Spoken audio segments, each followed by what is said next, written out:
Hello gamers from around the world. This is Boxenberger, the video game enthusiast from Germany, and I would like to welcome you to the World of Gaming, your number one podcast where we discuss everything that the world of gaming has to offer.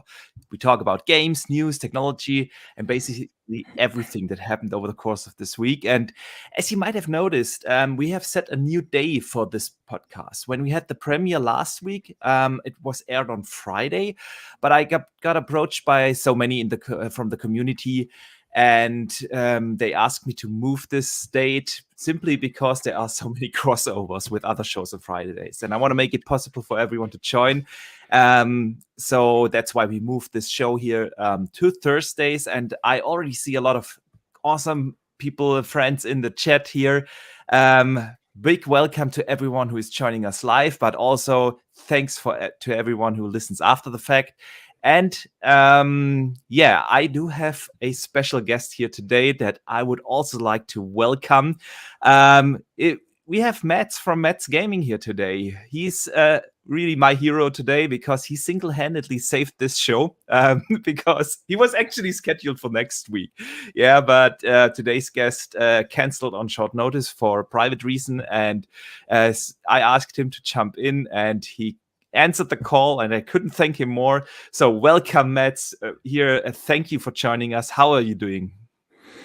Hello, everyone. I'm doing great. Thanks a lot for tuning in, as always. Great podcast. The first one was great as well. So, actually looking forward to today's conversation. And like I said, thanks a lot again for the invite, and welcome everyone in the chat. So I'm looking forward to all these conversations about, well, there hasn't really been much of a news recently, so I don't know what we'll be talking about. But oh, we got a couple of things. You came up with a couple. I came up with a couple of things that we can talk about. I was starting the week, and I was thinking like, oh, this is going to be a dry show this week. But then actually a couple of things were announced, bigger and smaller stuff that might have been missed by one or the other guy. So I'm definitely looking forward to talk about it. And let me briefly introduce you to those who don't know you. MADZ is an awesome content creator from Poland. He puts out mainly Xbox and tech-focused videos, more or less on a daily basis.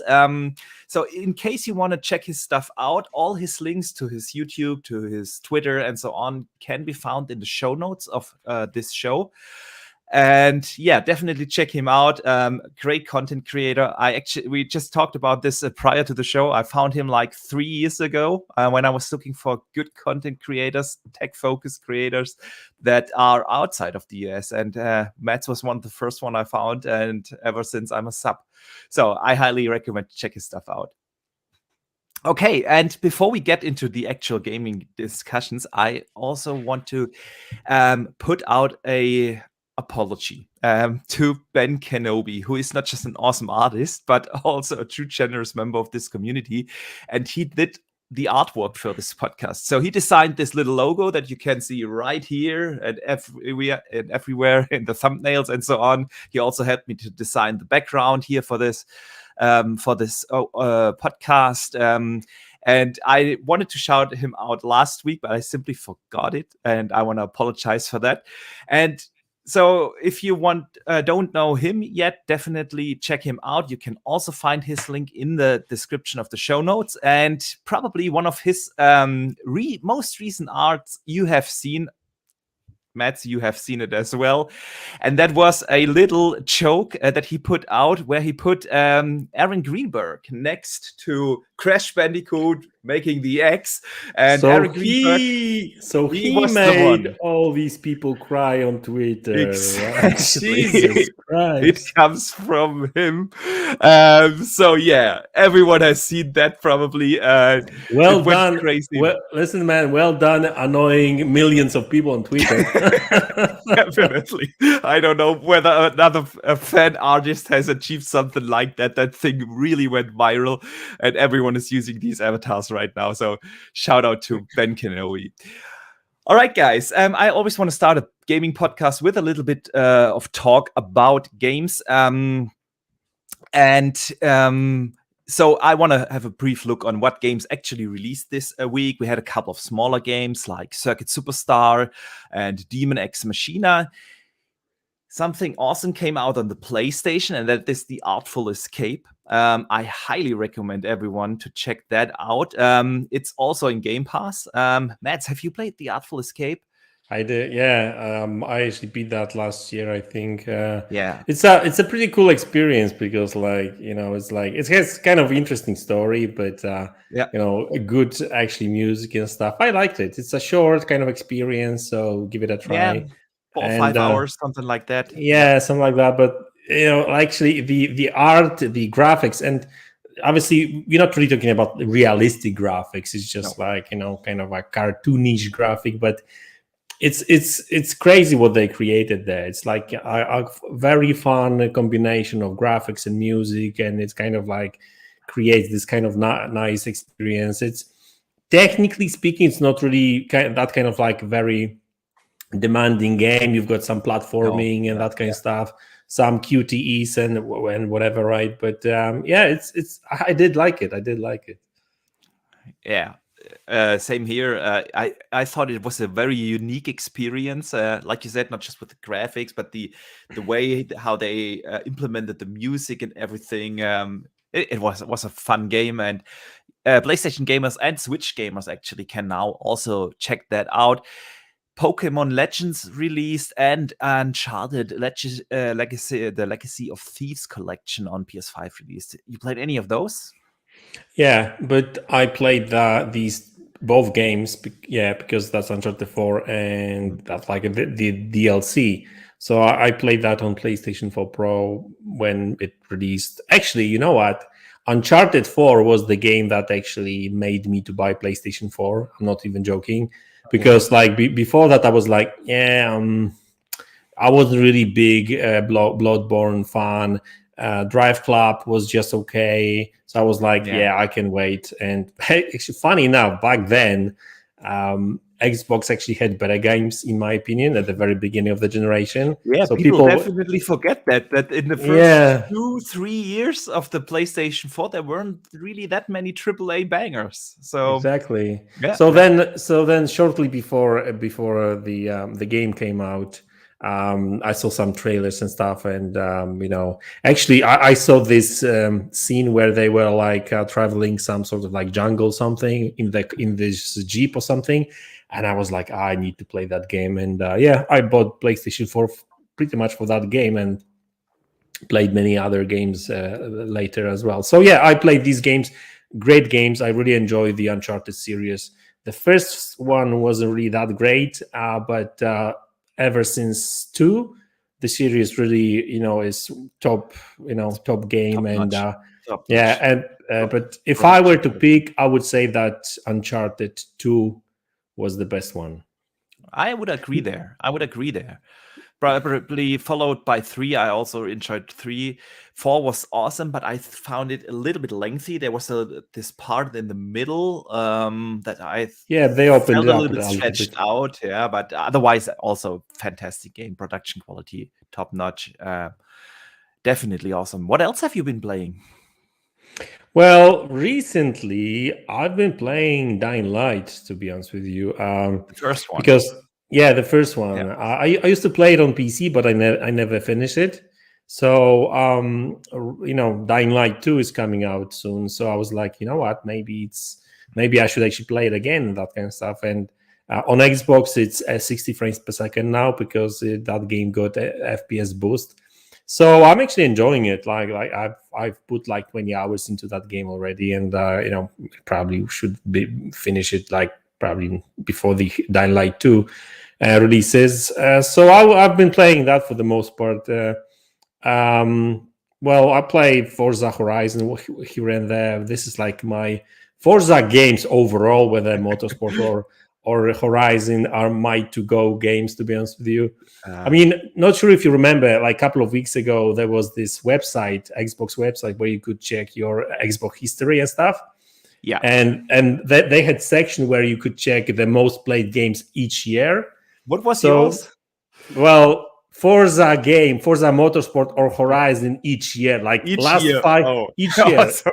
Because like, listen, Forza games or racing games overall are my to go games that I play when I listen to a podcast or I just want to chill out, right? And I'm tired. I'm just like, I just want to play something kind of easy and perfect for that. Yeah. mindless, if you know what I mean. So Forza games are great for that, to be honest with you. So like, yeah. So I'm a Forza fanboy, really. So. Nice. I can't blame you. It's a fantastic franchise. Since you brought it up, the Xbox Museum, do you remember what was your most played Xbox game ever? They told you that in that Xbox Museum. Probably Forza. Probably Forza. If I remember correctly, Forza Motorsport 6 probably. 6, but okay. yeah, I've put quite a lot of hours into that game. Yeah. For me, it was The Witcher 3. I did not expect that. I thought it was probably Diablo or something like that, but as it turns out, it's The Witcher. And I went back this week. I wanted to play another. I was playing a lot of like Halo Infinite, still enjoying the multiplayer there. I was jumping also into Forza Horizon 5 again. Then currently my addiction is Age of Empires 4. I play that game each and every day, at least one round every day. But I wanted to have that single player experience again, and so I was looking at the stuff that I have installed, and I just booted up The Witcher 3, and that's why I played a ton of that. This week it's my 5th playthrough now. Jesus Christ! Yeah, it's actually funny. I still didn't beat that game, so like I keep playing it once for a while, but like every single time I start playing that game, something else comes out, and like okay, so let me go and play that, and I'll go back to Witcher, and then I don't go back to Witcher until some point like 6 months later, and so I don't know. It's just like weird. Yeah. So, good stuff here.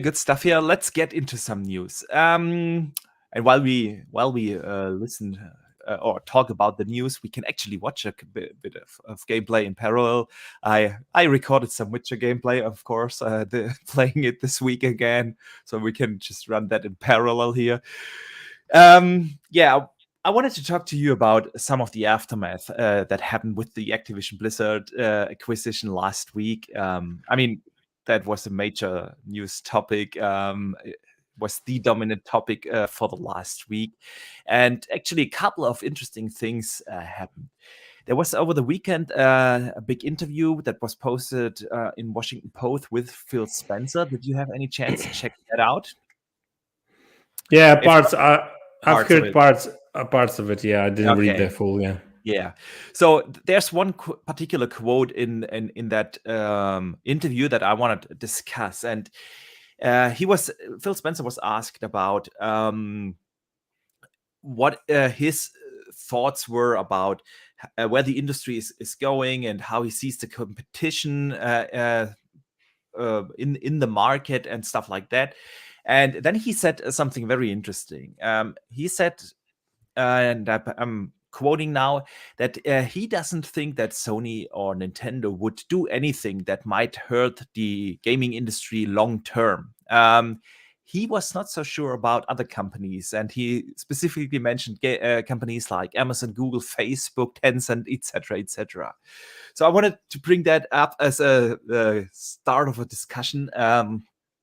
Do you think this fear of other companies changing the gaming landscape significantly was one of the reasons for the acquisition?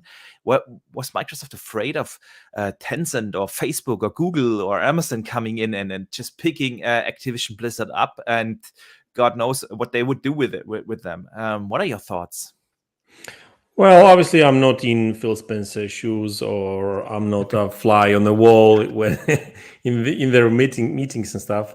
But well, I don't think that they fear of these companies, and I don't think they fear Tencent per se, right? But they sure do see that what Tencent is doing, and And at the end of the day, it's all about content, because like people think, people keep focusing on exclusives and that kind of stuff, right? And I guess that to a degree, like exclusives do, kind of bring more identity to the actual ecosystem, right? Because so this on this platform you can play these and these games and that kind of stuff, right? Yeah. But I think that like like when it comes to like Tencent and that kind of stuff, like nobody really knows what they're going to do in the future, right? And the problem is that like these companies actually do sell a lot of third-party games and that kind of stuff, right? So imagine Tencent having shares in all these kind of different companies, because like Tencent has shares in Epic, Remedy, and probably hundreds of other companies at this point, right? Because they just keep investing and stuff. Yeah. I mean, what would imagine a situation where when Tencent would decide to release a console or a streaming service. I don't think they worry about console space per se. I think they are more worried about like services. I mean, I'm looking from like Microsoft's perspective, right? Yeah. So imagine Tencent releasing, building their own streaming service, and all of a sudden they decide that, what, we own shares, like majority of shares in this company, so let's just put all this content on our platform, streaming platform, and let's not share with the others, right? Because we can do it, right? So all of a sudden, like if that would hurt Microsoft and Sony, and well, Nintendo maybe not so much, I guess, right? But so they do see that, and I think that's why Microsoft is just basically spending money left and right, because they know they need content as much as they can, and obviously they need more. They need both first party and third party content as well. So Yeah. I guess the way they perceive Tencent is that this huge conglomerate, which might potentially take away a lot of third-party games from their platforms, and they actually make more money on third-party games, on multi-platform games, than first-party content, really, to be honest with you. I mean, that may change in the future, because the streaming services actually going to kind of change the way we consume these games to a degree, but that's so. Yeah, I mean, I think that's the main reason why they kind of look at Tencent the way they do, right? So Yeah, I mean, I think there's a lot to this. One thing that is definitely something that they have probably on their radar is that especially companies like Tencent, of course, like to make free-to-play games, like to make these the main monetization in games, the in-game purchases like microtransaction and stuff. Yeah, so I think that's definitely one thing that Microsoft looked at. The other thing is definitely right. They want to grow Game Pass, and for a subscription service to grow and to have a sustained subscriber base, you definitely have to have that steady stream of games coming and content coming. Yeah, that's why Netflix is so successful, because there's basically a new show releasing every week. Yeah, so there's never nothing to watch on it. And I think that's their end target. But I also see them, of course, thinking about their competition in different fields than just Sony and Nintendo. And we've heard them say that many times now in different ways, yeah, that it's not Sony that they are worried about as a competitor. But it's also companies like Google, Amazon, and so on, that tried or have actually the technology and the financial capabilities to dive in, come in hard, yeah, build up a streaming service.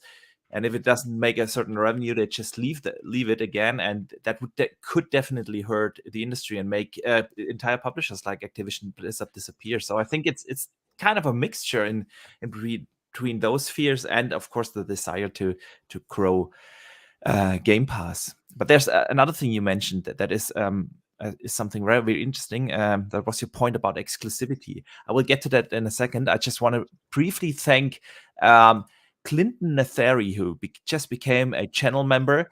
Actually, a couple of minutes before the show already started, want to say a big thank you to you. Channel members have the chance to support this channel here a little bit and get early access to all the videos that I put up, have custom emojis and badges next to their name. So big thanks to everyone who supports the channel. Yeah, you mentioned exclusivity. I mean, one of the biggest questions and discussions is Call of Duty going to be an exclusive? And I don't want to bring that discussion up again. We've seen that all week. There was something interesting, and I've not seen anyone talk about this on social media, at least. Activision Blizzard asked, did apparently a survey, an internal survey, and asked their devs what they would like to make with Call of Duty, whether they want to have that as an annual IP or if they want to do or if Call of Duty should not remain a yearly IP. That was the actual question. And the interesting thing is that according to this article that was posted on WCCF Tech, most internal devs said they don't want Call of Duty to be an annual IP. What are your thoughts? Well, it makes sense. See, the problem is that Call of Duty became such a big IP that basically Activision was interested in developing only that particular game.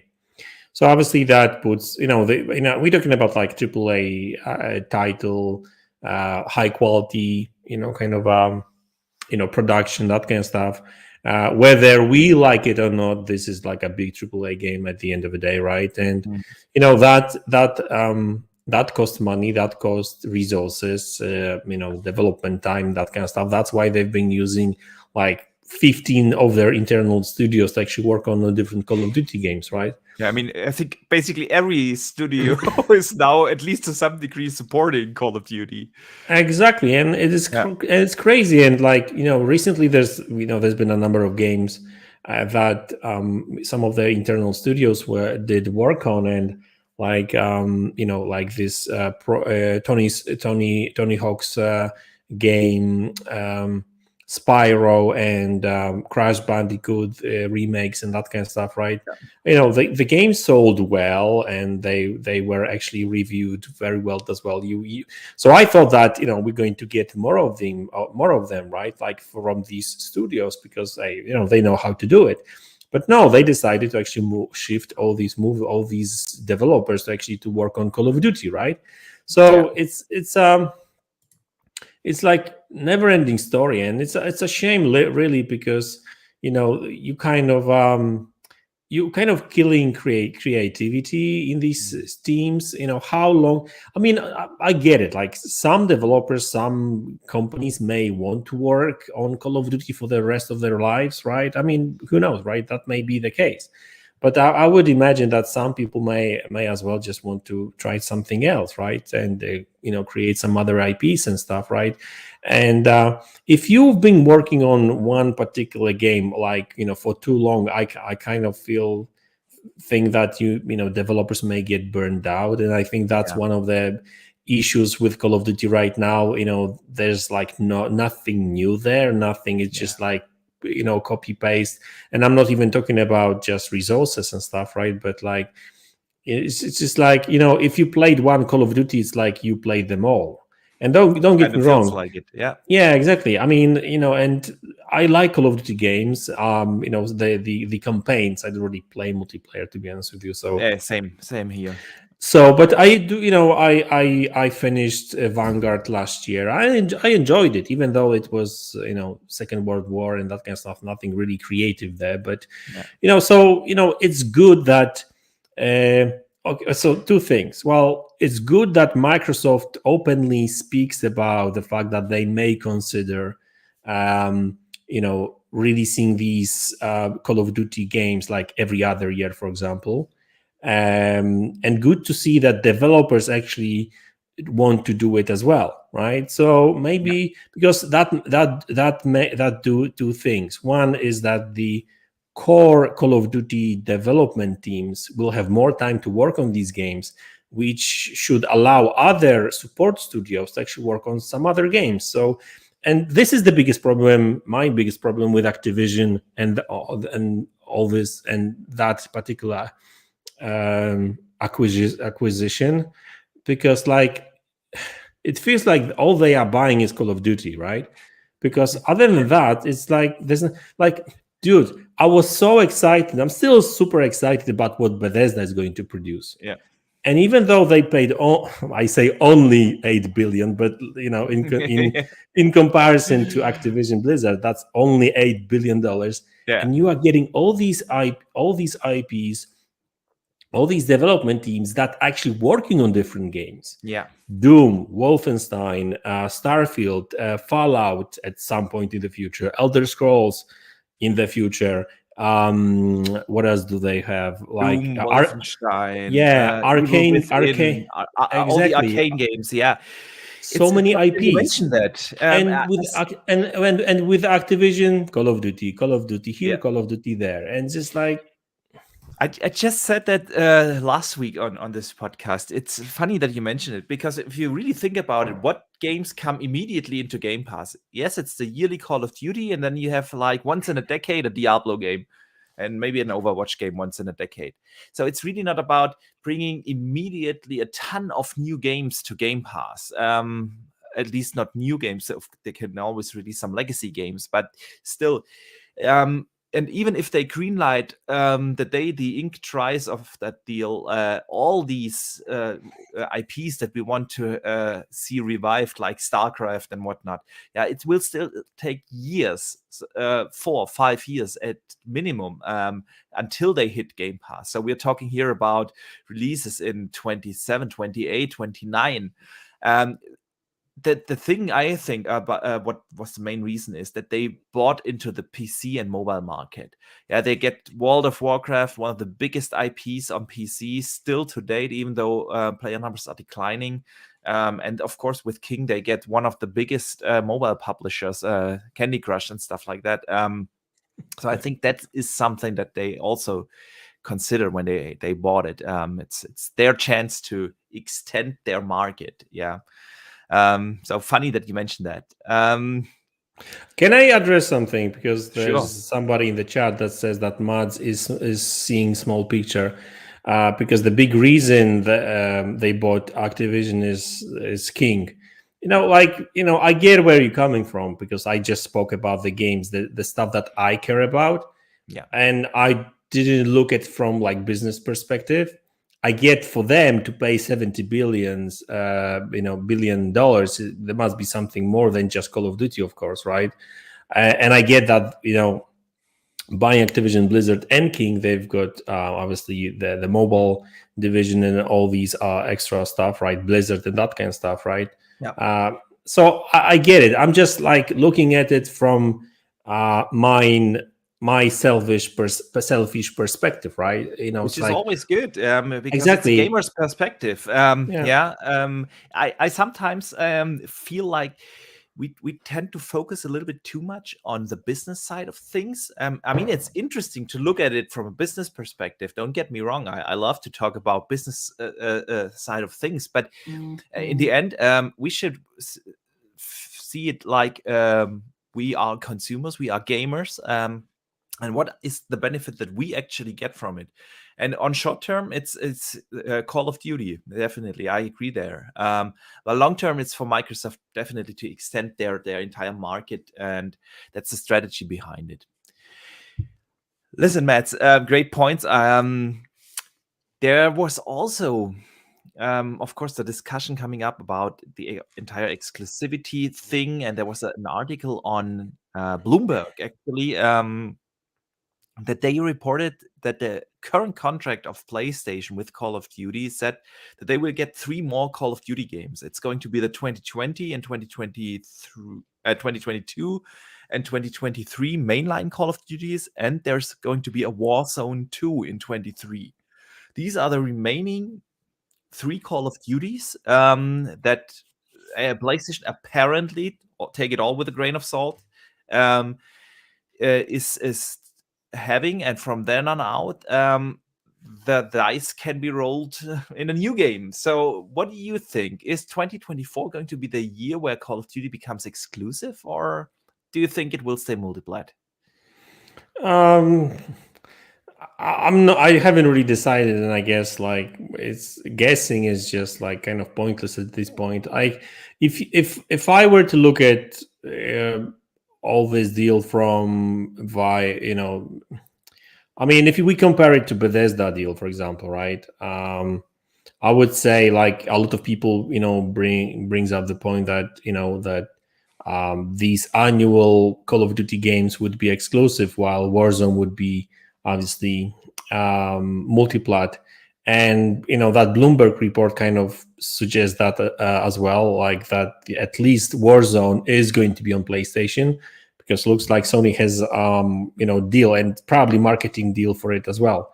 So it's going to be curious. I'm curious. I presume that they will keep the marketing deal for next 2 years as well. So it's going to be funny next 2 years when Xbox will own Activision, but Sony will be still advertising Call of Duty as their own game, right? So that's going to be interesting. So I see a world where Call of Duty could potentially be an Xbox exclusive. I've seen a lot of people, some people, pointing out that why would they do it? Call of Duty would taking away Call of Duty from PlayStation gamers would be a bad kind of PR move and that kind of stuff. And I see where they're coming from. I've listened to Hogg's Law. He was bringing that point as well. At the end of the day, I don't know, right? I mean, all we know is that I can tell you something that we know for sure. Call of Duty games will be on Xbox for sure, right? No matter what. Whether they want in Game Pass. And Game Pass. And it's actually funny that because like I don't know whether that's true or not, but I've seen some people on Twitter talking about the fact that apparently in some electronic stores, these people that sell consoles and games and stuff, they already apparently are telling their customers to think about what console to buy, because Call of Duty may be an Xbox exclusive in the future, right? So I think that just the fact alone that it will be marketed as an Xbox game in the future, that it will be in Game Pass, no matter whether it's going to be on PlayStation or not, Call of Duty will be an Xbox game, right? Just like Minecraft is being talked about as Microsoft's Xbox game, right? At the end of the day, right? So I think the power of Game Pass is stronger than power of exclusivity per se, if you know what I mean. I totally know what you mean. By the way, last point, and obviously you're from Germany, you pay pretty much the same prices. So how much do you pay for PlayStation 5 games? 80 euros, $90, which is $93. Yeah. Same prices are here in Poland. So like, how much do I want to spend on Call of Duty? $10 per month and get like hundreds of other games, or maybe I'll pay $90. I don't know. I need to think about it. It's really a no-brainer. And again, if you look at it from a gamer's perspective, you definitely benefit from a day one Game Pass release. You personally really don't benefit from any exclusivity. Still going to be an interesting discussion. And I think it's going to be a discussion we will have for a long time here. Let me briefly thank Drawn TJ for a $5 super chat. He says, "Hey guys, made it live for once. Do you think we get Vigilante 8 on Xbox Remastered? It's like Twisted Metal since they own it." Listen, I love that game. I played that on the N64, Vigilante 8. It's awesome that you bring that up, because I've seen a lot of people speculate about which IP should Microsoft revive. I have not seen anyone bring up that name. I loved it. Great thing.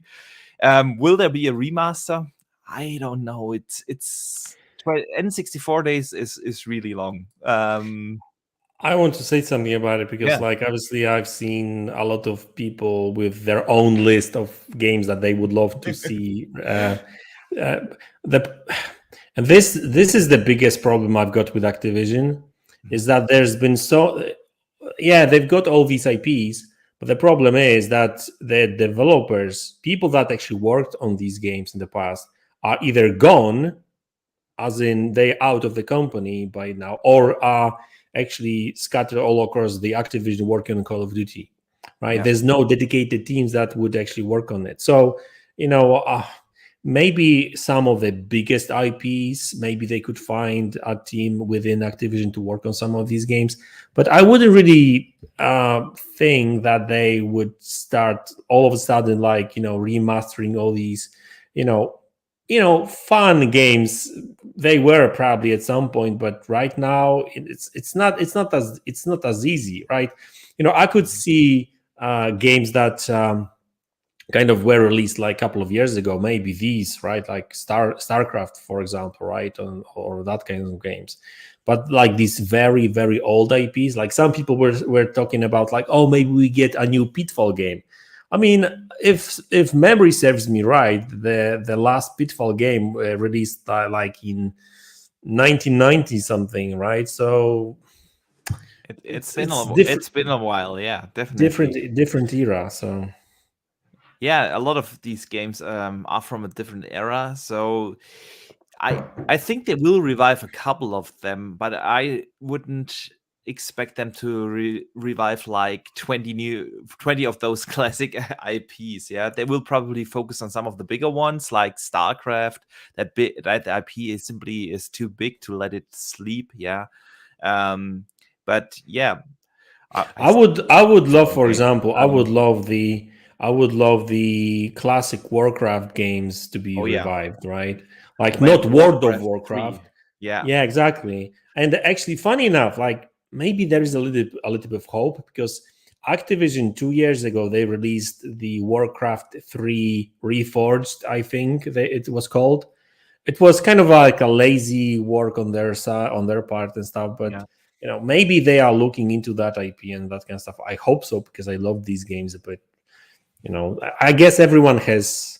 Oh, Joanna Dark says Hexen. Excellent. Yeah, Phil Spencer actually spoke about it, so who Yeah. knows? He spoke actually about it. True that, and given that these studios now have access to an engine like ITech, yeah, which would be perfectly suited for a Hexen reboot. Who knows? Who knows? Yeah, some of the other news that came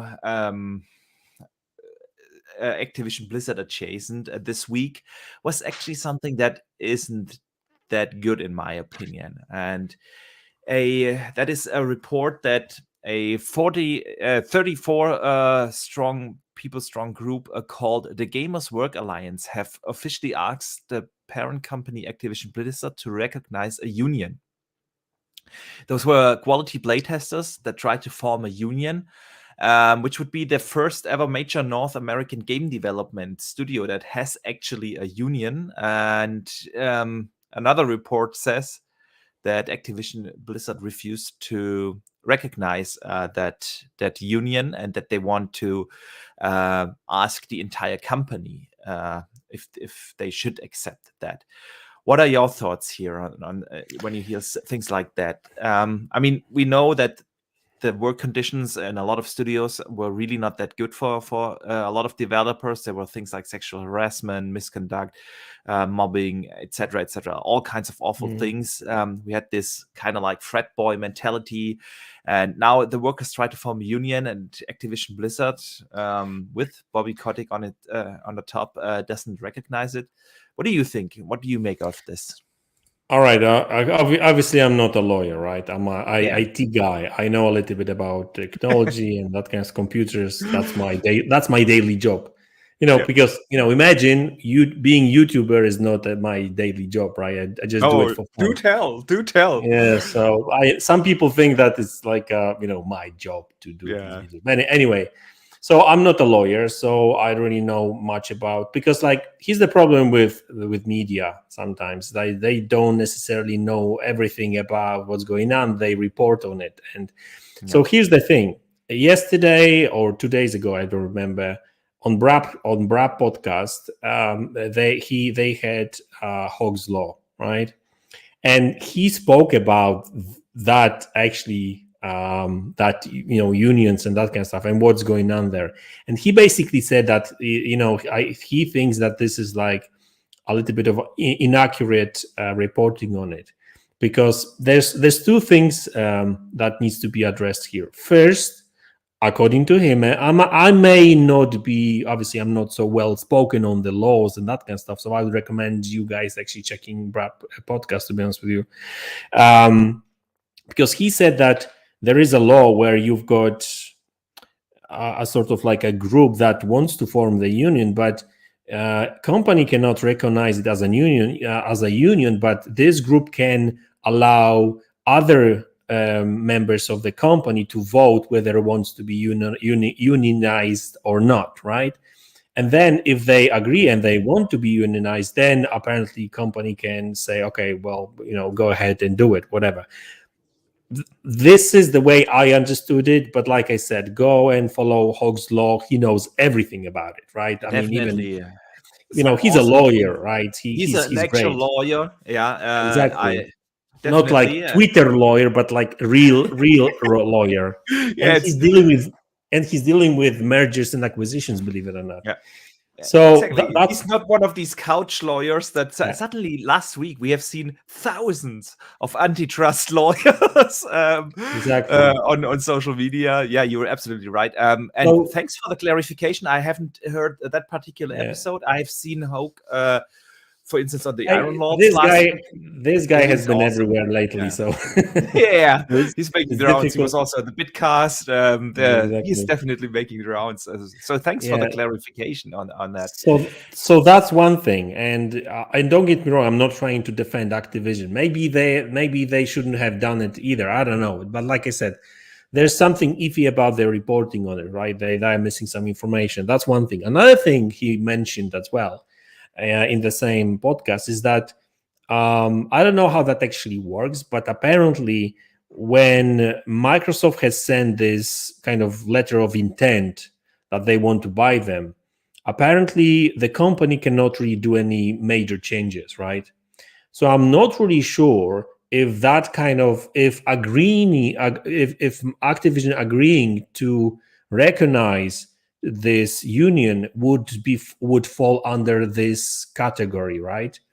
Because maybe Activision just basically, because that would be, listen, Microsoft is in the process of buying Activision. That recognizing unions and that kind of stuff could be potentially classified as like this big change that shouldn't have happened, because they cannot really do major kind of changes within the company apparently.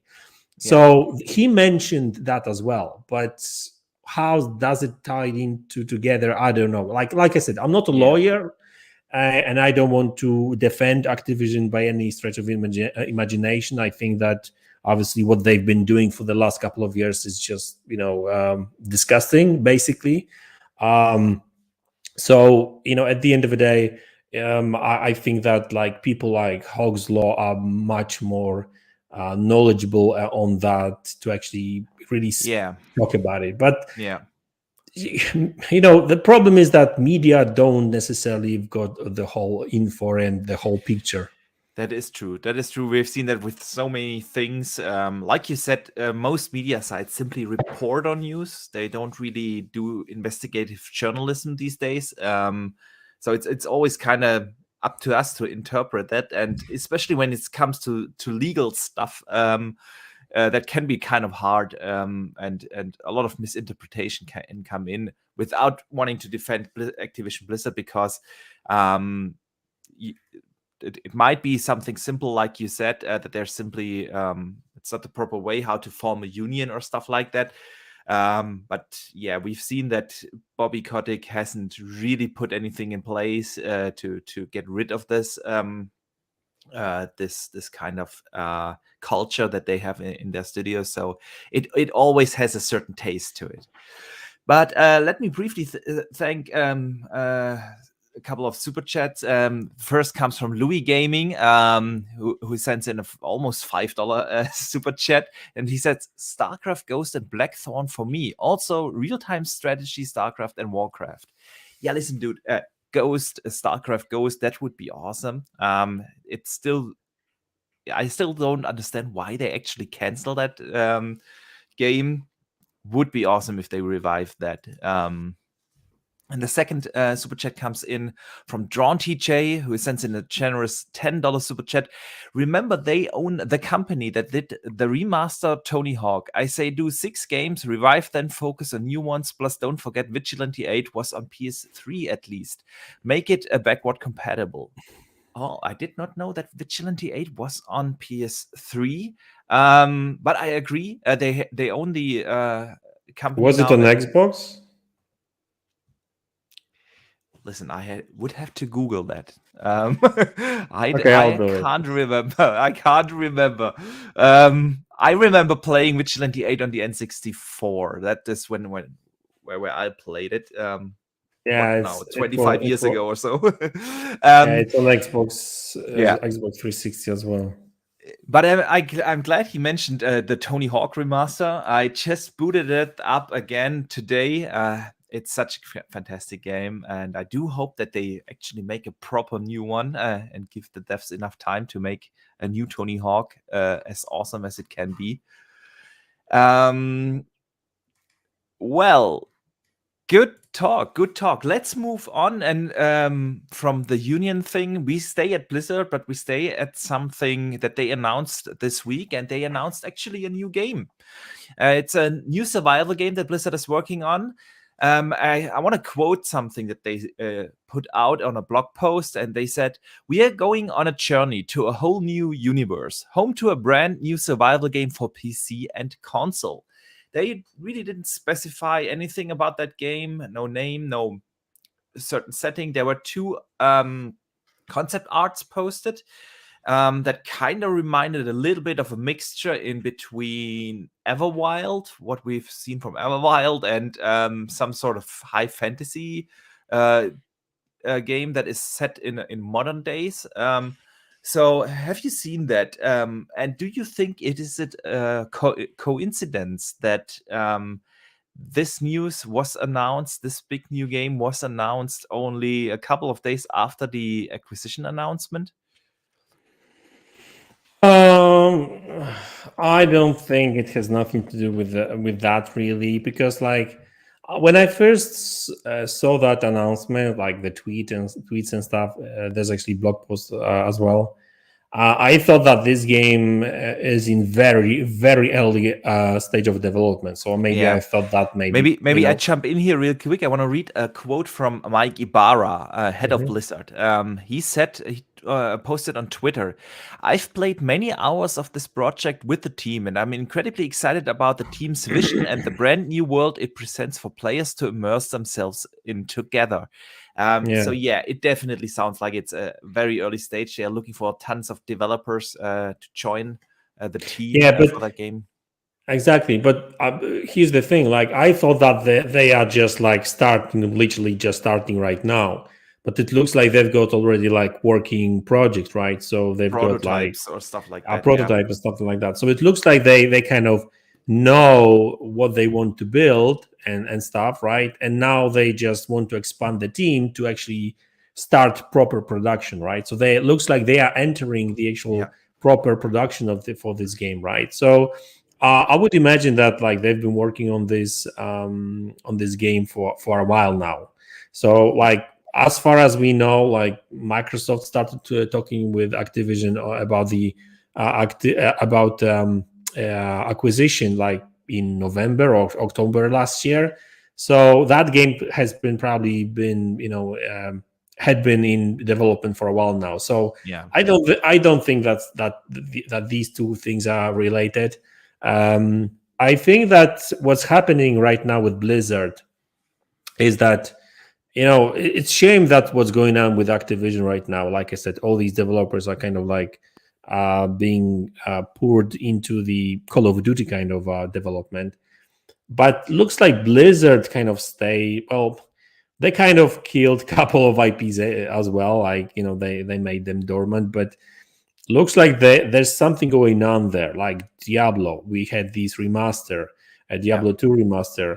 World of Warcraft, well, maybe there's an Overwatch are not really that great anymore, but still.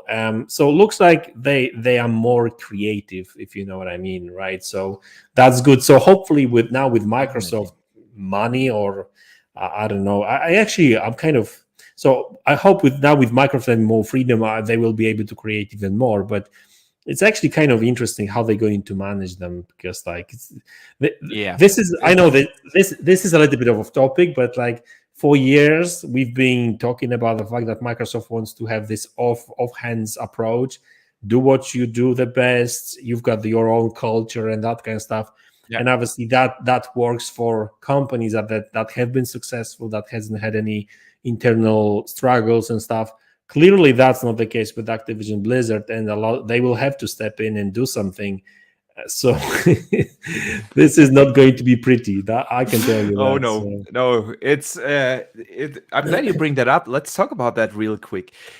If we think about it, we have 2.5. The Xbox Game Studios division had, prior to the Bethesda acquisition, round about 2,500 employees. With Bethesda and ZeniMax, they got another 2,500. And now with Activision Blizzard, they add 10,000 new staff members. That is insane if you think about it. Hold on. So they added 10,000, or now they are at 10,000 altogether? Activision and Blizzard are together around about 10,000 employees. So they are at 15,000 developers. They are at 15,000 now. Yeah. It's not just developers, of course. There's also, Dude, how is it even possible? I mean, Bethesda is like 8 studios and like 13 teams, separate teams in separate locations. Yeah. That's Bethesda, and that's 2,500 people. And Activision has like 8 studios, and they've got like 10,000 employees. Activision itself has around about 5,000, and Blizzard has also, again, another 5,000. And I was thinking about the exact same thing. If you think about Activision, all they release for years now is basically Call of Duty. So they had around about 5,000 people making Call of Duty. And then, well, it's not just developers. We also have to think about all the overhead, like, an HR department, marketing department, publishing people, stuff like that. They are all included there. Then you have Blizzard, which is even more ridiculous if you think about what games were released from Blizzard over the last years. They had a couple of remasters. They had like the Spyro remaster. Then they had Crash 4, of course. But those are not games that need 5,000 employees. And then you have, of course, games like Overwatch, but Overwatch is already That's now? Blizzard. So. Yeah, I'm talking about Blizzard. I want to say it's like 7 years old. I don't know, 6-7 years at least. It's been a while. And Diablo 3 was actually released on the 360. So that's more than 10 years now. It's ridiculous if you think that they had 5,000 people doing what exactly? When you compare that to the output of a Bethesda, which had like marketing, 1 or 2 major releases each year. A lot of marketing. I can tell you World of what Warcraft, they're doing. of course, but Hey, you want to hear a joke? I mean, actually, it's not really a joke. It's reality. Because I work for this IT security company, and I used to work in support, right? Now I kind of moved away from support. I'm doing some more creative work, but anyway. So we used to talk with my colleague from that support department. When we were having meetings with the customers, because customers have issues and we need to fix these issues. So obviously they need a technical person to fix the issues, but during these calls, I would be on a call as a technical person. My manager would be sometimes on the call if that was big customer. On top of that, there would be a customer customer manager, so account manager. On top of that, customer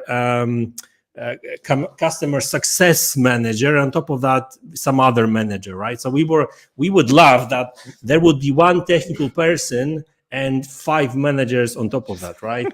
So I would imagine same with Activision, like 2,500 developers and 7,500 salespeople. That's usually what happens in these companies.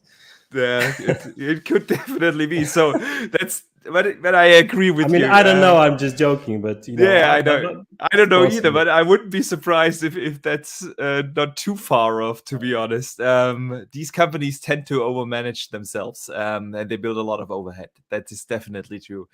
It will be very interesting how Microsoft will actually go in, change the culture, because this time they kind of have to, like you said. They don't want to keep that frat boy mentality across these studios. So that's definitely different than when you compare it to Bethesda or all the other acquisitions that they made. Gonna be interesting how they will manage them. Definitely. Listen, while we are at Xbox had their yearly revenue report this week. So apparently the Xbox division is doing really well. They reported their fiscal second quarter of their fiscal year. They had a growth of 8% a year-over-year comparison. The gaming revenue was around about 5.43 billion US dollars. That's a 4% increase in hardware sales and a 10% increase in services. And the entire calendar year of 2021 had a up of 17.7% compared to 2020. And 2020 was, if we remember, that first pandemic year where gaming suddenly blew up out of the blue because simply everyone was staying at home. And we had the console launch, which is interesting to see if you compare that they had still a 4% increase in hardware sales compared to the last quarter. That was the quarter where the actual consoles launched. That's quite impressive. So what are your thoughts on these on the Xbox division? Is this surprising to you? What do you think? I mean, is it surprising? Not really, because we've been hearing that their games are selling pretty well. Game Pass is growing, 25 million subscribers now. Yeah, exactly. And the consoles are actually selling out as well. So Xbox may not be selling as well as PlayStation 5, but it's selling much better than Xbox 360. And they basically sell everything they produce and full set. That it's the best selling Xbox when you compare it even to the 360 days, life to life sales. Yeah. So I'm not really surprised that they're actually growing, but generally speaking, it's good that they do grow, because I think there was a little bit of fear that after this, I guess pandemic is still with us really, but we're not really on a lockdown that much as we used to be, right?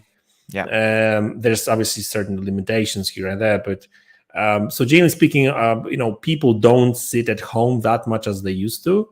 Yep. So obviously, there was some fears that maybe, the number of gamers, active gamers, users, and that kind of stuff will go down. The sales will go down. That didn't happen, so that's great. So despite the fact that pandemic is kind of I guess the proper word to use it at would least be the lockdown is reduced. Yeah, we kind of got used to living with that a little bit, right? True that. If I can say so.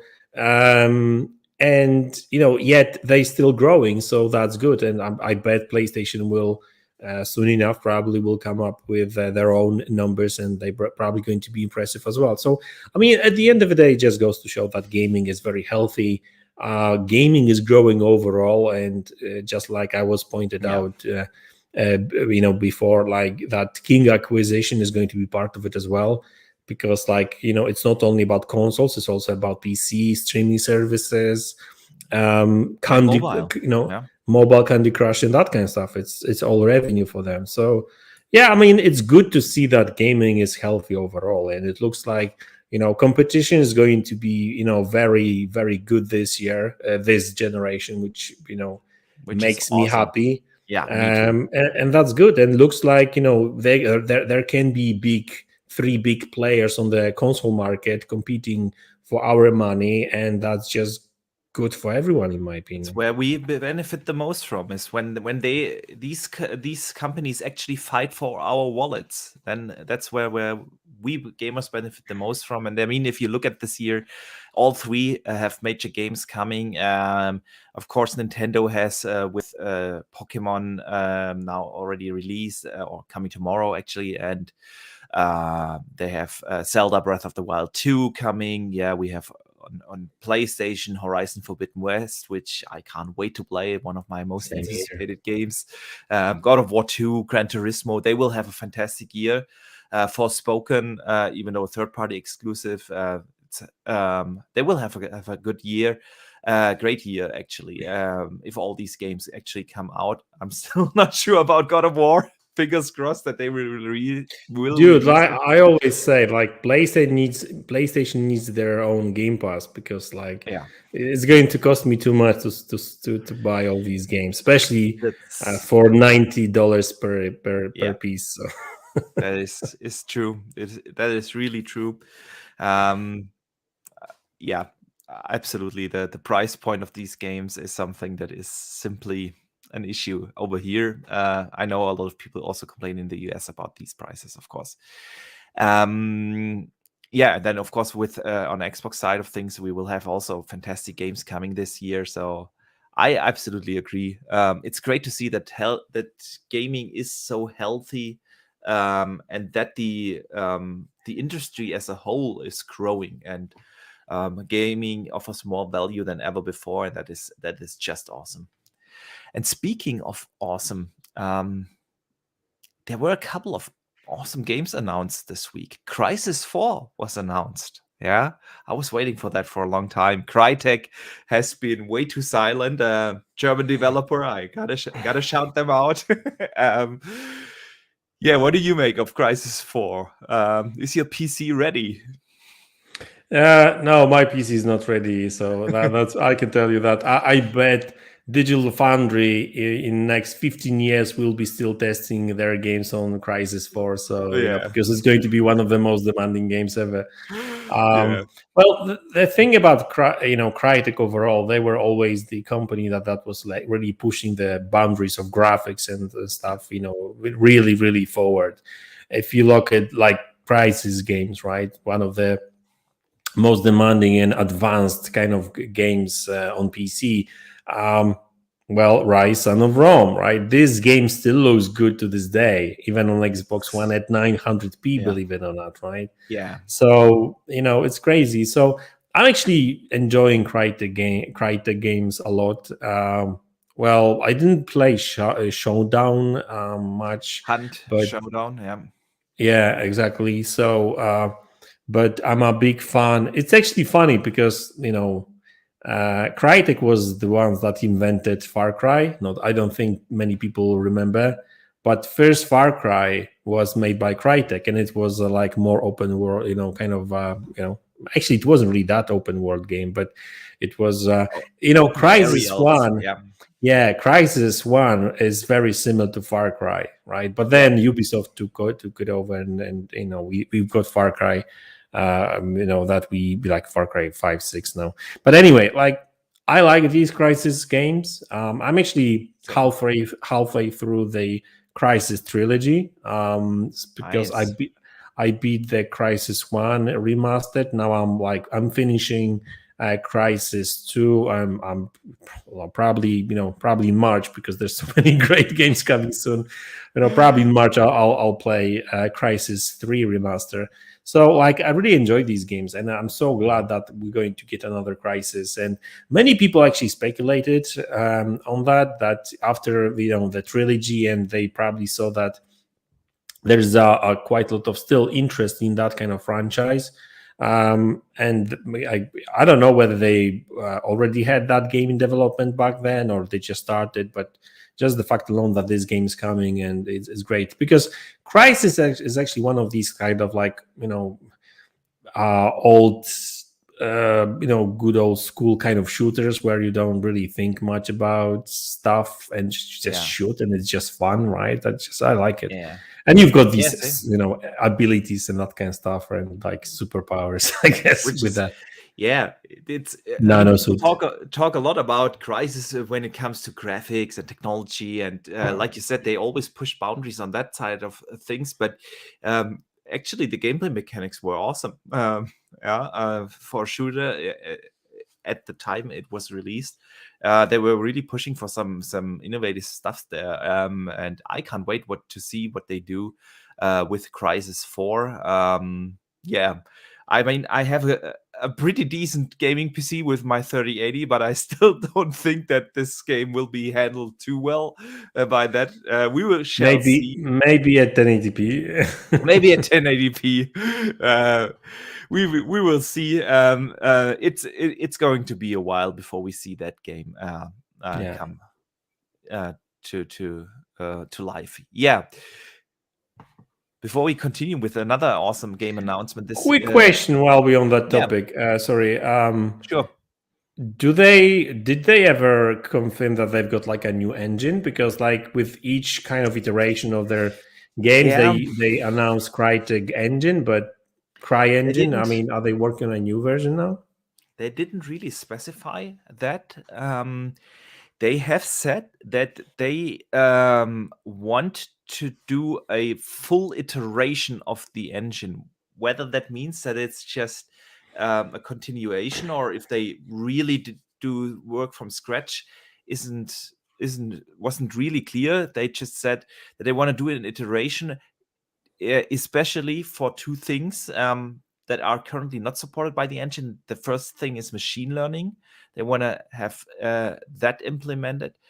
And the other thing were actually mesh shaders, which are also not supported by their rendering pipeline right now. That is the last info that I heard. That is about, now I want to say like 6 months, could be 8 months. Dude, like that. I just realized that I've got I know what I will make video about tomorrow. So you see, glad I provided you a topic for tomorrow's video. You inspired me. Thanks a lot. Yeah. I'm looking forward to see it. I'm really looking forward to see it. And again, for those who came in a little bit late, if you see MADZ for the first time and want to see what he does on his channel, you can find his link in the show notes down below. But let me briefly thank Dan the Man Cunningham for a $5 super chat. He says, working, but wanted to show my support for both of you, RG and MADZ. Love you guys. No, dude, thank you so much. We love you. Really appreciate the support. So, what other games were announced this week? EA made an announcement that Respawn is single-handedly working on 3 Star Wars games. The official quote is, game director Stig Asmussen and his team are already at work on the next Star Wars Jedi game. Awesome to hear. We get to that in a second. The new first-person shooter helmed by game director Peter Hirschman is underway. So another first-person shooter, but made by Respawn. And additionally, Respawn will partner with BitReactor to produce a new Star Wars strategy game. For those who don't know, BitReactor is an indie studio founded by the creators of XCOM and Civilization. Yeah. Oh. Those creators founded an indie studio and they partnered with Respawn to make a strategy Star Wars game. I got goosebumps, to be honest, because when you think about that, EA had now 10 years. They did nothing. Star Wars license. Yeah, what did they do? Exactly. We had 2 Battlefront games, which, well, yeah, I would say they were okay-ish, but nothing world-moving. I had fun playing them for 10 hours and then move on. But then we had the Star Wars Rogue Squadron game, which was also mediocre, and we had actually only one really, really good Star Wars game, and that was Jedi Fallen Order. And that was the first game that that was awesome. It was my game of the year that year, 2019. I loved that game. And it was really a surprise to me because that game broke out of the typical EA routine in so many ways. Yeah, it wasn't Frostbite engine; it was an Unreal Engine game, which is unique, I think. Right now in the EA studio realm, they make everything in Frostbite, from FIFA to Battlefield to everything. And it was a single player game without microtransaction, DLC, or whatever. It was a complete package, which is very uncommon and not typical these days for EA. So glad to hear that they work on a successor to that. What do you make of this? What? Listen, I'm super. I got really excited when I heard that. I mean, first of all, we've heard rumors about Respawn working on a sequel to Jedi Fallen Order, right? So now it's official. Fantastic news. I love that the first game, even though it was kind of junky when it comes to the frame rates and that kind of stuff, dude. Like that was not very well optimized game, but now there's been a number of patches and they fixed it. Now, if you play it on next gen consoles, it's super great now. Really enjoyed it. I love Star Wars. That's first thing. Story was great. Combat was actually kind of interesting because like I'm not even into these kind of more difficult kind of Souls-like kind of games, but it was a nice mixture of that combat, but it wasn't too difficult. So it wasn't really off-putting that much. It did require a little bit of practice and getting used to, but like once you kind of got used to it, it was great. Like I loved it. So I'm really looking forward to the sequel, which we may have which may get this year. Am I correct? Right, something like that. That the rumor says it is a fall. Yeah, it is a fall game. I mean, Respawn said that they started to work on the sequel even before Jedi Fallen Order 1 came out. So, really? Yeah. So I don't. So we may get it this year. Unrealistic, yeah. Especially since it's the last year where they can launch exclusively Star Wars games. We know that 2023 and forward we will get a lot of Star Wars games from other publishers. Yeah, a couple of them have already been announced. Ubisoft and Auto Remake and. Check this out. Look what competition does, right? Right. Like EA has been sitting on that license for 10 years, did almost nothing. Now all of a sudden, competition, and they are starting producing like all these great games, right? Exactly. Like this is what competition does. But anyway, so I'm really looking forward to the Jedi Fallen Order 2, or how are they going to call it? RTS. I will have to wait and see what this game is going to be all about. That our strategy game. Now, FPS. I love FPS games. If they could make a game like Republic Commando or something like that, I would be in heaven, basically, right? So, we'll see how that goes. But I mean, looking forward to it. I really do hope they release good games, and the more Star Wars games, the better. I agree. By the way, it's actually funny what's happening with EA, because like a couple of years ago we were all very hard on like EA and Activision, and we still are on Activision, but EA seems to be kind of changing a little bit. They just failed with Battlefield, and apparently out of the top 50 of the most played games. It's crazy. And so I've heard that they had totally different plans for Battlefield. They were planning to do like a battle royale kind of game, and then they changed their mind and something like that. But anyway, but looks like these single player games are actually doing pretty good for EA. And I know that they will still be selling these like sports games and making like billions of dollars on that. But at the end of the day, it looks like at least they are trying some things out as well. And that's why it's so important that, these Activision developers don't focus only on one franchise, right? They do something else. And that seems to be happening in the EA as well. Yes, they Yeah. still work on MADZs, FIFAs, and all these kind of games and Yeah. Battlefields in the future.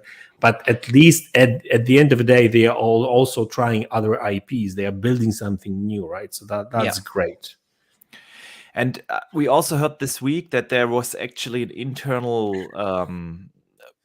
rethinking of their mindset to focus a little bit more on what made some of their most beloved studios great. And they specifically mentioned BioWare with that they want to BioWare. put more focus on the next Dragon That's Age, good. Mass Effect.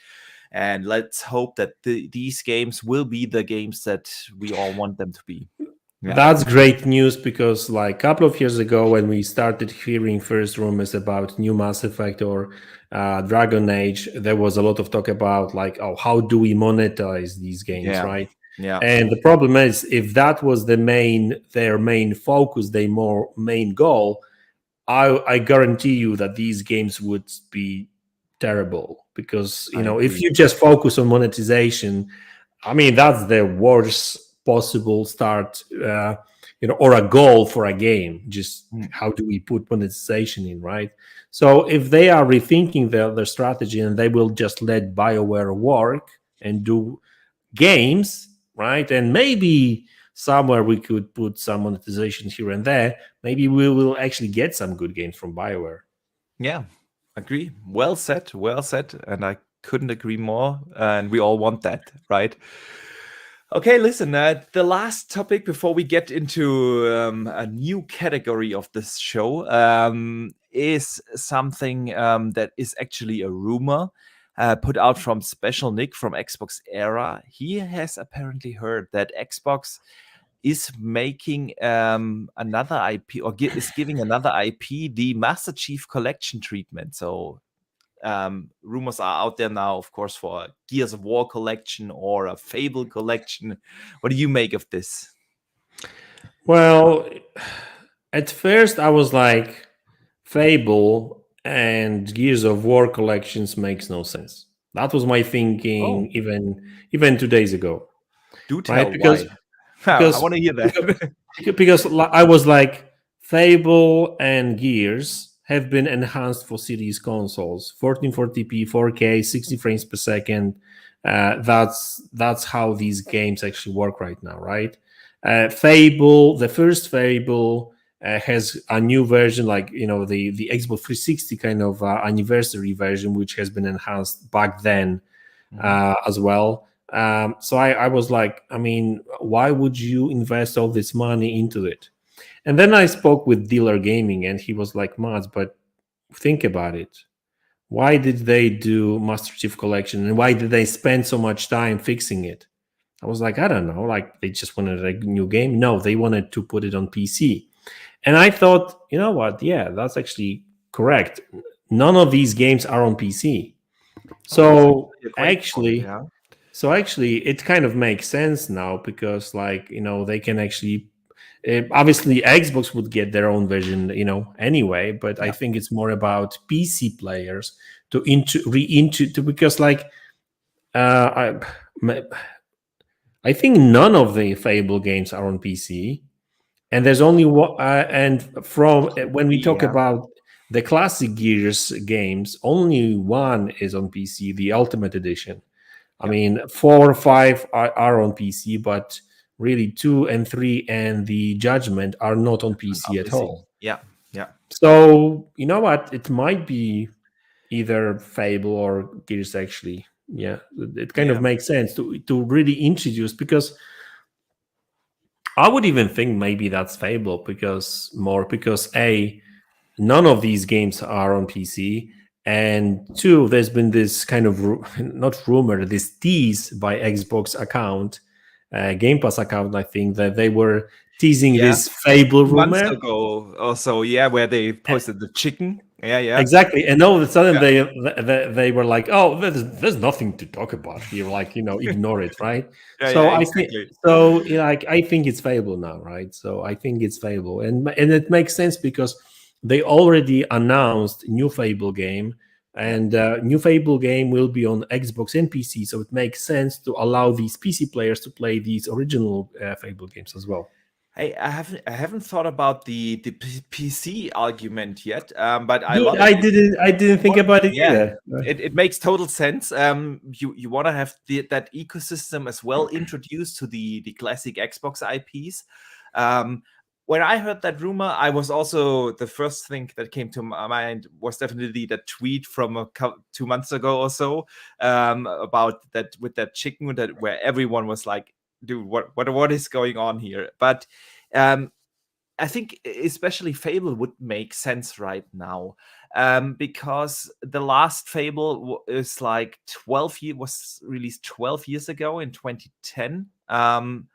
So that was of course Fable 3, and that is a long time, yeah. And ever since, so many new players entered the Xbox realm, and now you have that big new production in place. Yeah, Fable is getting that reboot from Playground. It's one hell of a big production. They are hiring hundreds of people. That team crew to what Globrille recently posted is apparently close to 200 people now. So it's a giant project. And you bring in such a beloved IP back into the Xbox ecosystem. So you want to kind of introduce everyone to the IP. Why is Fable such a big deal?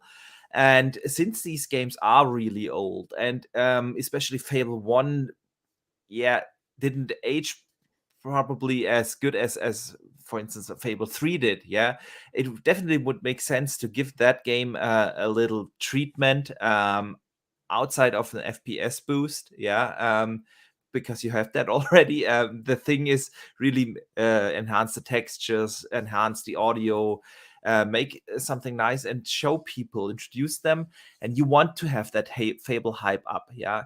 um, just as an example, yeah, if that collection comes out this fall, yeah, and you release Fable in 2023, you have that hype and around that, and people can actually go back and see where the IP came from. It would make sense. Besides that, I was always a big Fable fan, so I would just love to play them again in a modernized version. So yeah, but I love the aspect of the PC. I haven't thought about it that way. Thanks for bringing that up. Let me briefly catch up on one of the super chats before we move on. Coming from John TJ, who sends again another generous super chat of $5. He says, I hope Microsoft buys EA in the future, save the RTS Command and Conquer, and save other franchises because EA destroys a lot of franchises. Yeah, EA. Yeah, we mentioned it earlier. EA didn't do justice to many of the beloved IPs. It's but it kind of looks like they're trying to change at least some things. Yeah, I don't Yeah, I think they will. mean, the game we actually haven't spoke about when it comes to EA is the space Dead Space, right? Dead Space. Yeah, Yeah, so now they are true. working on a remaster, right, or A remake. remake. So Yeah, and yeah. it's in like you said, like it's shame that they closed down all these studios because yeah, but it is what it is. We can't really go back in time, according to Einstein theory. But yeah. Indeed. So yeah, and about an acquisition, I don't know. EA actually would be my first choice. If they buy another publisher, then I would love for it to be Square. But that's a entirely different discussion. And Really, you would yeah, like Square? I Okay, would love Square. Yeah, they have some awesome IPs. Yeah, I'm a it big would JRPG fan, so it would make sense from like Japanese games perspective on yeah, Xbox. yeah, Yeah. would bring diversity into the portfolio. All right. Yeah, one quick thing. Chargerson says, build that base. Yeah, I'm just showing some Age of Empires footage here. Age 4. I play it every day. This game was actually with Crazy Louis, who is the sheriff in chat. We played here on hard, ultra hard actually. It was a fun match I had with him. So definitely a fantastic game, and I highly recommend everyone to check it out if you have a PC. And let's hope that this console port is true that we hear about so much. So yeah, Listen, we are already closing in 1.5 hours, and I promised actually wanted to keep the show at around 90 minutes. We're probably going a little bit over time, but it's just so awesome to chat all the things with you. Dude, And as long as opinion. as long as it's not 6 hours, then that's No, fine. no, I'm not talking about that. But I have something that I wanted to do with the community, and that is a complete new category for this podcast called Community Questions.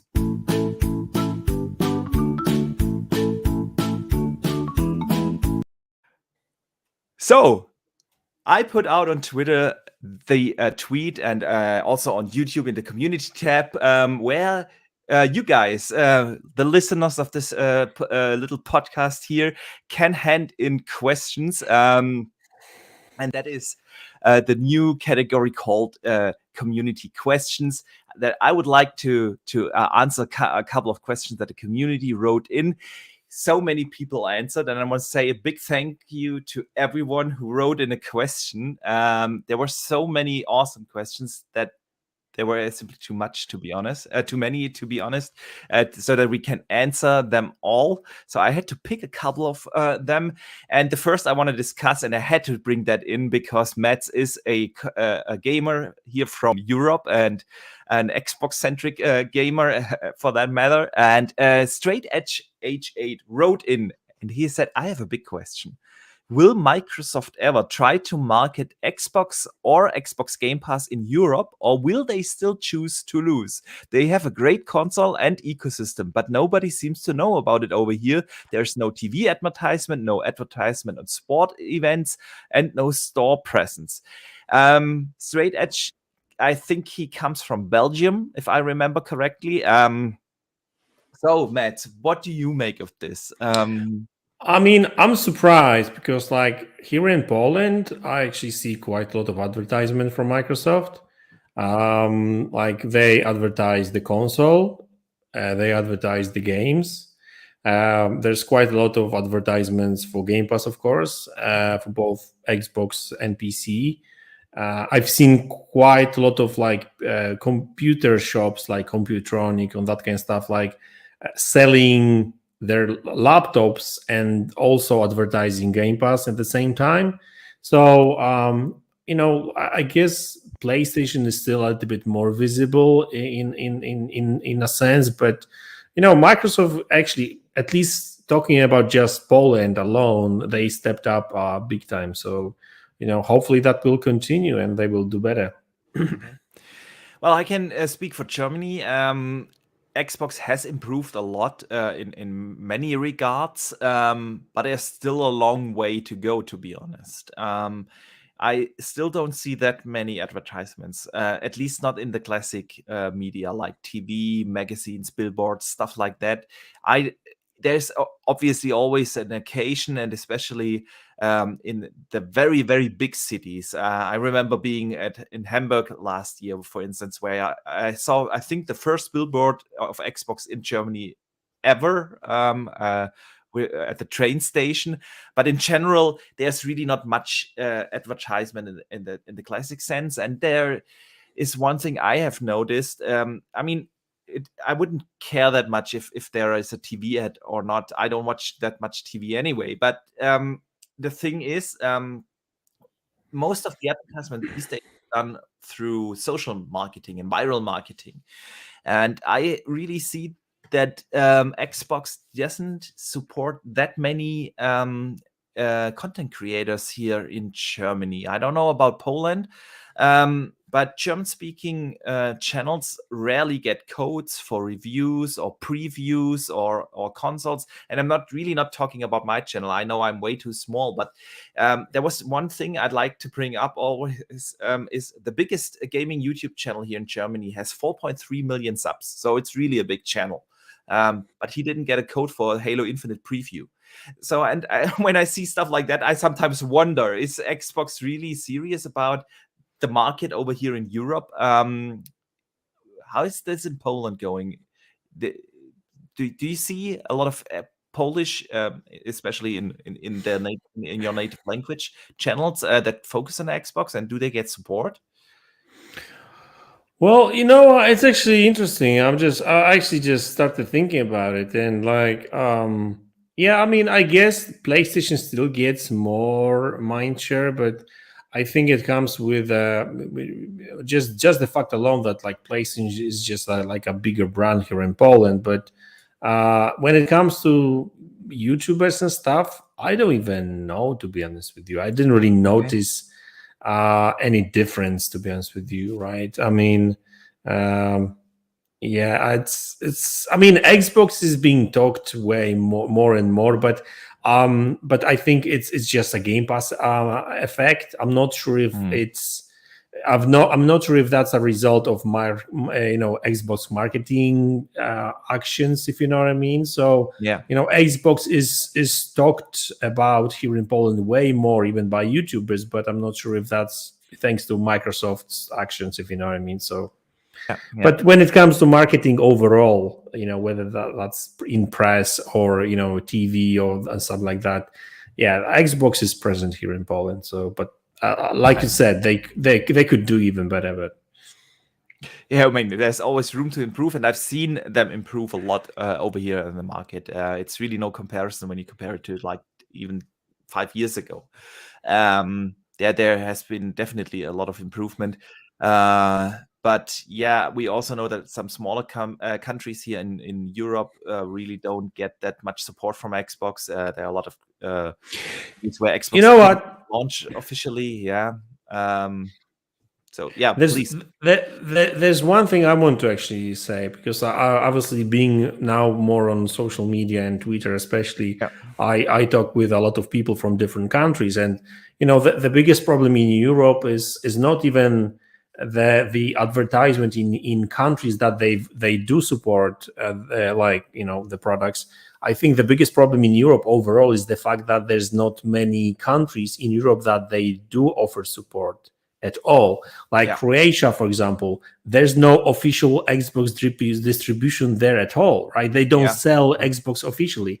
Even here in Poland, like 10 years ago, the only way we could get Xbox was to bring it from Germany, basically, right? Honestly, Yeah, yeah. I mean, I know. Yeah, so because Xbox there was no Xbox Polska, there was no Xbox Poland at all, right?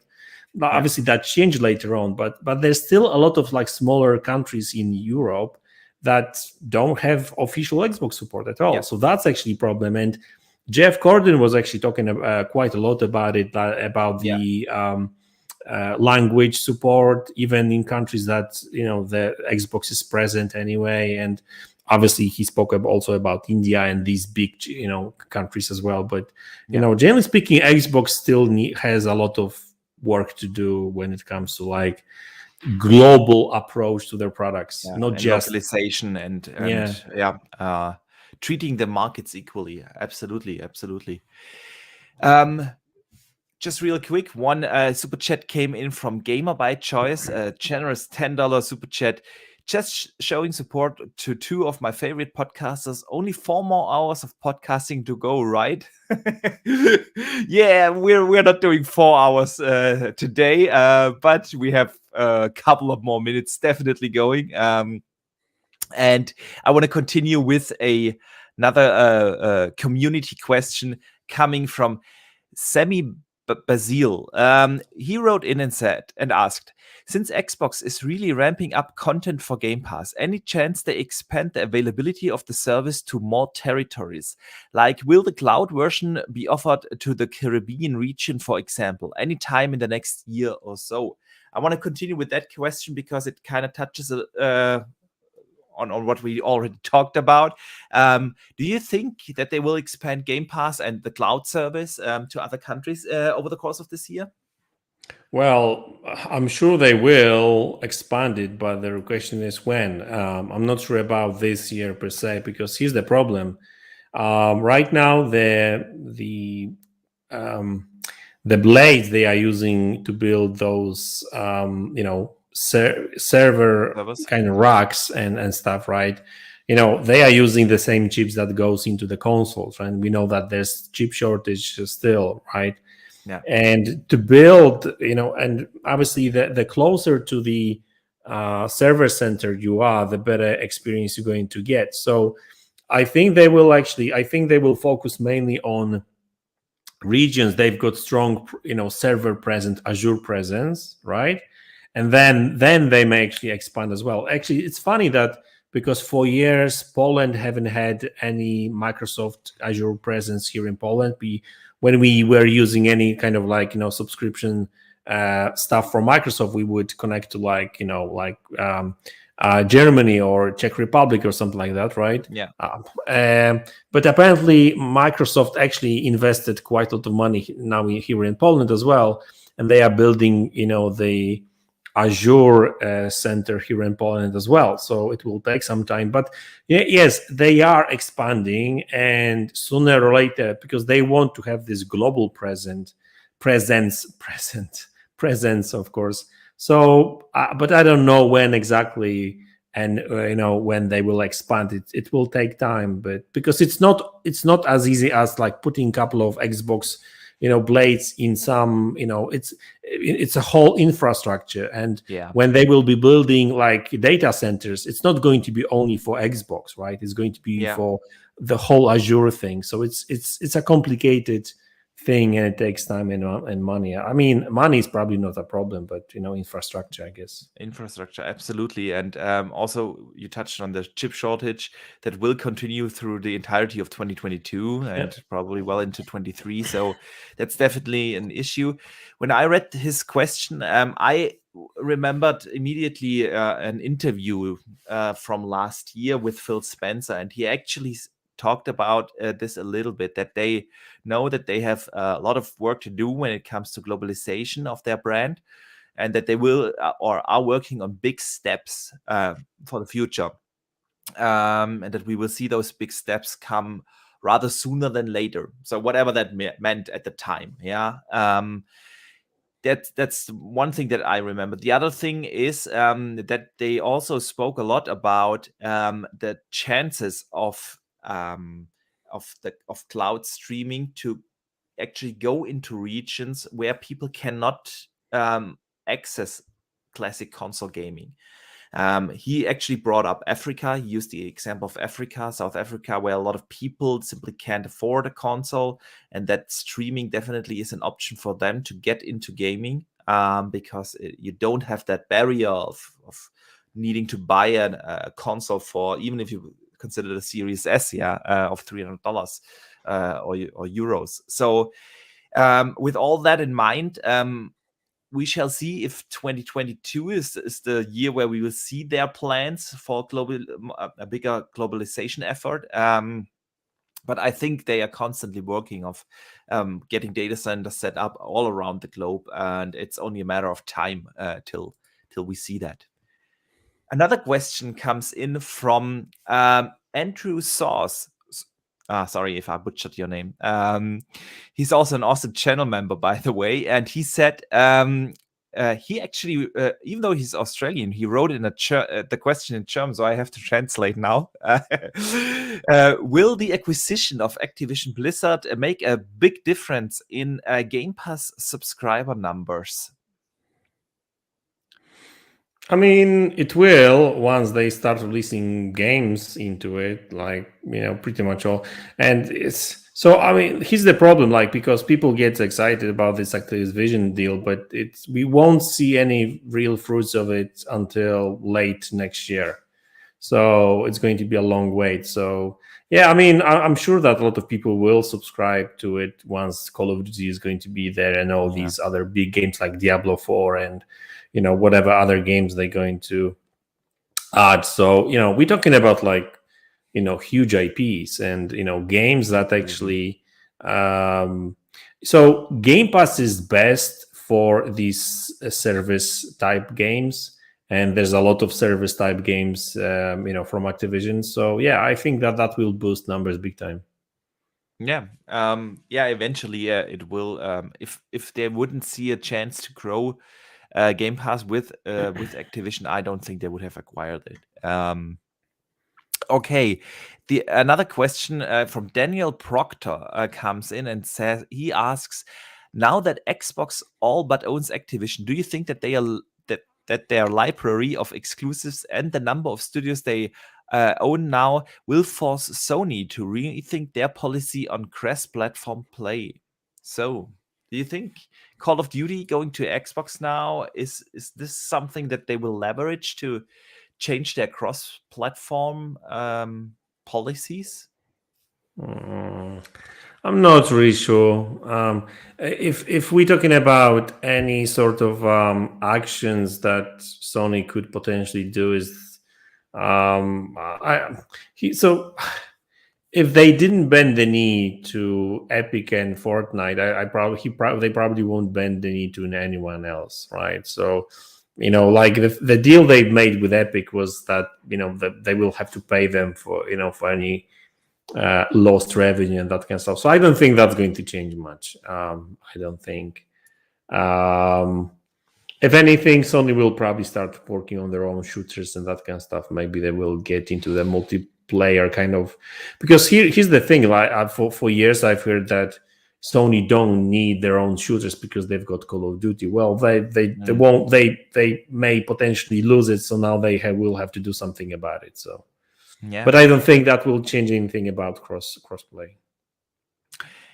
Yeah, I'm not sure in general. I could see if they changed their mindset in general about crossplay. I could see, of course, Microsoft bringing that in as leverage when it comes to negotiating Call of Duty on the platform, because eventually Microsoft, wants to unify gamers. No matter where they play, that's always been their target.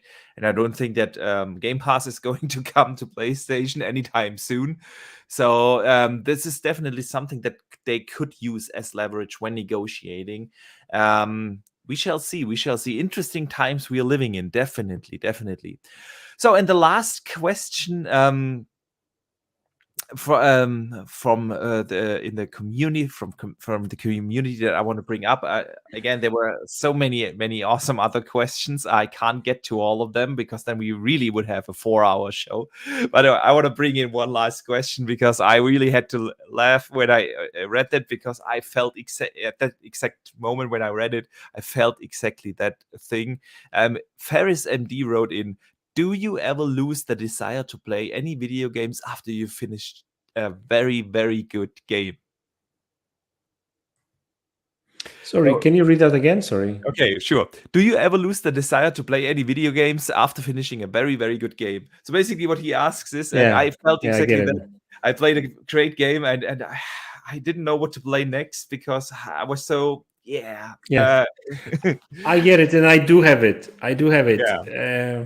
So, like, for example, recently, once I finished playing Halo, I was like, so now what? Right? And I do have that after, especially after like a longer games when you've put like a lot of hours in, like 30, 40, 50 at least, right? So I do get it, because you like, I'm playing Dying Light, the first Dying Light now, and it requires quite a lot of like a grind, I guess, right? Because it's a long game. So I kind of like, I don't really play anything else, just that. I kind of focusing on this particular game right now, and I bet that once I finish it, I'm going to be like, okay, so what do I want to play next? And I'll probably be trying to figure out that for 2 days. Trying to play some other games and just to check what clicks, right? So I mean, I get what he's talking about. I get that. I get the same. Good that it's not just me. I'm glad, because I think many have that. Like you said, especially after a long game. So this is when I play Forza for the most part, and I'm driving around and I'm like, what do I want to play next, right? And it's like 3 hours. Yeah, definitely. So, Mads, it's been awesome to have you here on the show. I want to wrap it up. I want to say a big thank you, not just to you, but also to everyone who showed up in chat. Hit that like button, and share button. Thanks for mentioning it. Thank you for mentioning it. Yeah, it doesn't really cost anything to hit that little button, but it helps us very much to just hit that YouTube algorithm and get a little support there. But more importantly for me, it's always to see that the community comes together, has awesome discussions about gaming, and that's why I want to say a big thank you to everyone in chat. It's been awesome here today. We had like over 60 people watching us live here. That is really impressive for such a small podcast and small channel that just started the podcast the last week. So big thank you for all the support. MADZ, thank you so much for taking time out of your schedule and join me here today. It's been really awesome. And let people know what you've what you've been working on and where they can find you and where they can strike up a conversation with you. Yeah, well, first of all, thanks for the invite. Really enjoyed the show. All these conversations about Microsoft, Activision, Sony, and gaming overall, right, and stuff. So I really enjoyed that. So thanks for that. You can actually, guys, find me on YouTube, MADZ Gaming, and Twitter, which is at Marcin is here. That's MARCIN is here. That's my Twitter. And yeah, I mean, you can. Sorry for interrupting. The links are in the description. You can just open that up there and find him. Yeah. So I do daily videos if you are into the latest, mainly Xbox and a little bit of tech news and stuff. So check that out. And yeah, I enjoyed the show a lot. So thanks for the invite and doing a great job. Thank you. Looking forward to the other shows as well, and all these secretive guests you've got written down there somewhere, right? So yeah, I'm working on that. I want to bring in, of course, a lot of interesting guests, and whether I thought about who do I invite first, I had only 4 names came up, and you were one of them. I had to invite you as one of the show. By the way, I like that the format, not too crowded, and we can focus on many topics and that kind of stuff. So it's really nice.